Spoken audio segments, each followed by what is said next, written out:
Տիկին Հակոբյան, նախ ստեղծված իրավիճակի մասին ձեր արձագանքը դատարանի որոշման, այս հապճեպության, արագ խափանող միջոցի փոփոխության։ Ինձ թվում է դատարանի որոշումը ակնհայտ ապօրինություն է բոլոր շրջանակների համար, այդ թվում ոչ միայն իրավաբանական հանրույթի համար,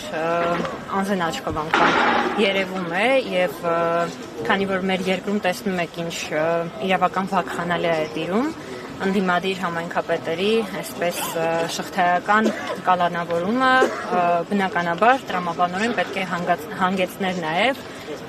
Դավիթ Համբարձումյանի կալանավորմանը եւ ինչպես արդեն նշվել է բազմիցս, ինչպես փաստաբան Տիգրան Աթանեսյանն է նշել 7.5 տարի առաջ տեղի ունեցած իրադարձությունների վերաբերյալ, որը ակնհայտորեն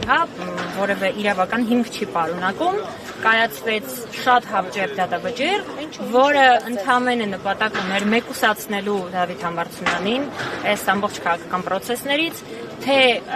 գալիք ընտրությունների համատեքստում, թե առավել Եվս այն հանգամանքը հաշվի առնելով, որ նա պատիվ ունեմ խմբակցության կողմից ներկայացված է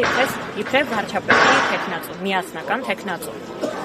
Եվ բնականաբար, ինչպես տեսնում եք նախորդիվ, կաշառքի գործեր են կարվում, այսպես ասած, այս պարագայում որևէ ձևով չհաջողվեց ինչ-որ նոր գործ ի հայտ բերել կամ կարու ձև անելու շնորհիվ տանել բանտարկության, պետք էր հանել հին վաղեմություն ունեցող գործը, որով ըստ էության 4 ցուցմունք տված վկաները ժամանակի ընթացքում իրենց վկայություններից հրաժարվել են, ըստ էության այն հանցակազմը, այն արարքը, որը մեղսագրվում է Դավիթ Համբարձումյանին,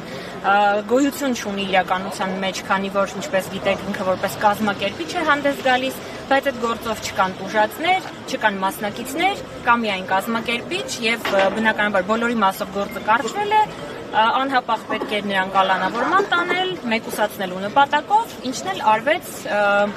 տխրահռչակ դատավորի կողմից։ Նախորդ գործը հաշվի առնելով այս գործը ինչ հանգուցալուծում ունենալ նախորդ քաղաքապետերի նկատմամբ։ Դե ինչպես տեսնում եք, ամենավառ օրինակը Վանաձորի քաղաքապետ Մամիկոն Ասլանյանն էր, որը տեսակ քանի տարի անցկացրեց անազատության մեջ։ Այդ նույն տրամաբանությամբ էլ պետք է դիտարկել, քանի որ իրավական եւ օրինականության հետ առհասարակ կապ չունեցող գործի մասին ենք մենք հիմա խոսում, սա քաղաքական պատվեր է եւ այս երկրում շարունակելու են քաղաքական պատվերները